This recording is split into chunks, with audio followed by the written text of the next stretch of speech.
उसी लहर के साथ उस बूढ़ी अम्मा का बेटा भी बाहर चला आता है और आकर किनारे लेट जाता है। इसके बाद वो लहर वापस नदी में चली जाती है। इस दृश्य को देखकर घाट पर मौजूद सारे लोगों की आंखें खुली की खुली रह जाती हैं। सबकी आंखों में खुशी के आंसू आ जाते हैं।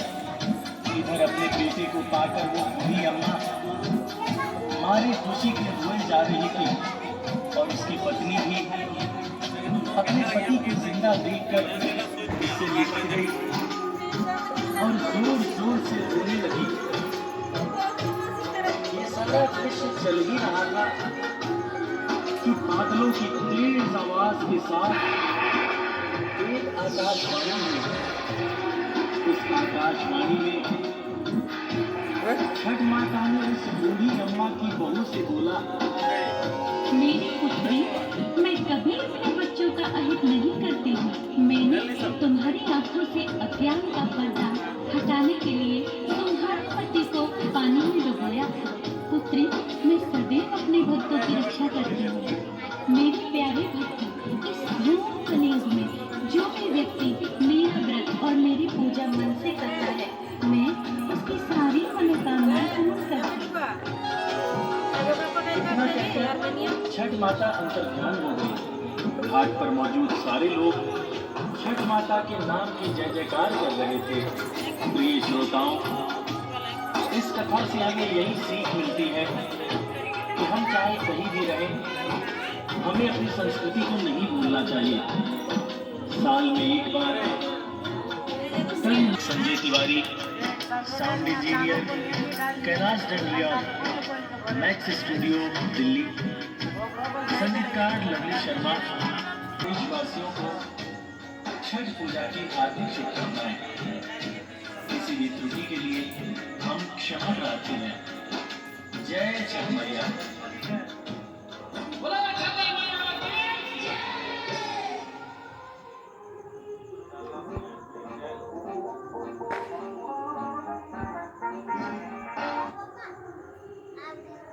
नीला वाला वो लाइटवा उधर घूम गई, इधर घुमा वो पिछवारी में ठीक मारा है फोकसवा।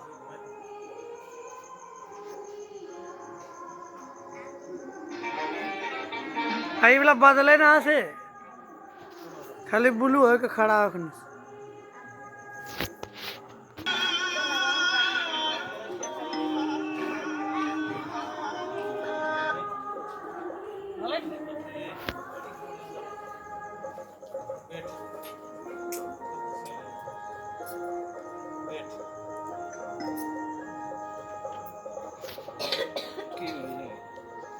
वो सब खुलता है।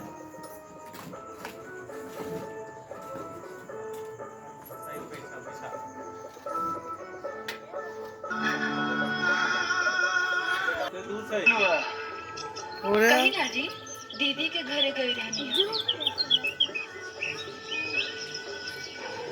हमनियों की किस्मत गजबे बा। लोगन के घरे तीज त्योहार की तैयारी चलत बा।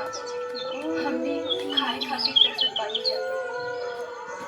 लागत है ऐसा छठ ना हो पाए।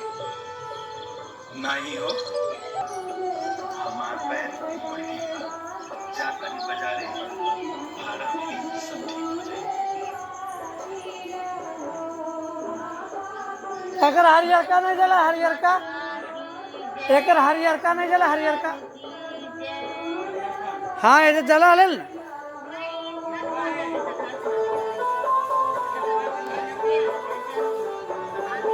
बिटुआ।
के पास बैठे थे।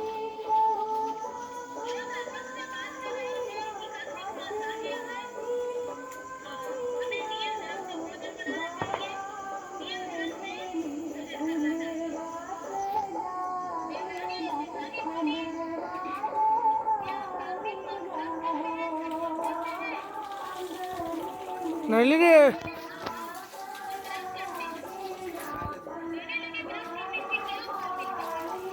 ओकर हरियर का बोला नहीं पड़ा रे बिटुआ चले गेल मुर्दा बिन हम मुर्दा बिन चले गेल नहीं पड़ा है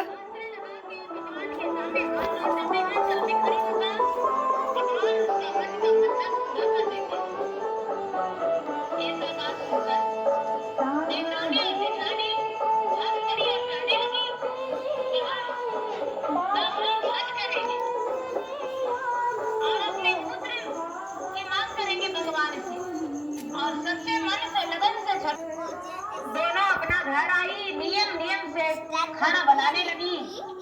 कोई तामसी भोजन घर में शुक्ल पक्ष तृतीया के दिन पूरे घर को साफ सफाई करके और शुक्ल पक्ष चतुर्थी के दिन नियम धर्म से भोजन बनाई। लौकी का सब्जी, चने का दाल, चावल, घी में भोजन बनाई और भोजन बनाकर और दोनों बड़े प्रेम से भोजन की।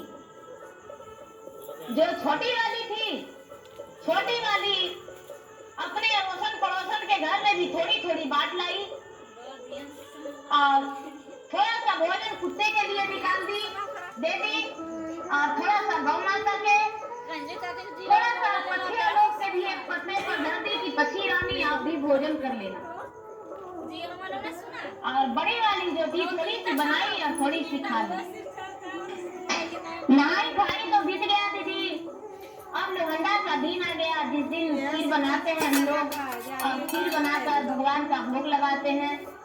भोग लगाकर हम जो खाते हैं, लोहंडा करते हैं, वो दिन आ गया।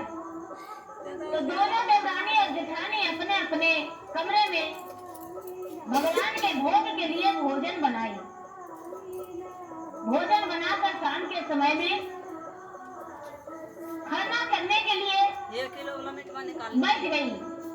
छठ पर्व में दीदी अकेले खरना के लिए नहीं बैठना चाहिए। घर के जो भी सदस्य हैं वो बाहर बैठ जाते हैं और अंदर में जो व्रत करते हैं वो खरना अब वो नहीं निकल तो भूल कर भी अकेले नहीं बैठना चाहिए, चाहे जिनका घर में परिवार हो या नहीं हो। निकाल ले आधा निकाल लो से आधा रहता है कमंडला क्यों भैया कोनो कटोरिया में धो दे के निकाल ले आधा आधा रेल दे खरना के समय बैठा देते हैं, उसके बाद अंदर भोजन करते हैं। ये कमंडला बड़के में है 1 किलो और छोटका में 2 किलो। दोनों खरना के लिए अपने अपने कमरे में भोजन परोस दी थाल में ये है तो को बड़का कमंडला और भोजन परोस कर हाँ ये छोटका को ठीक बोल।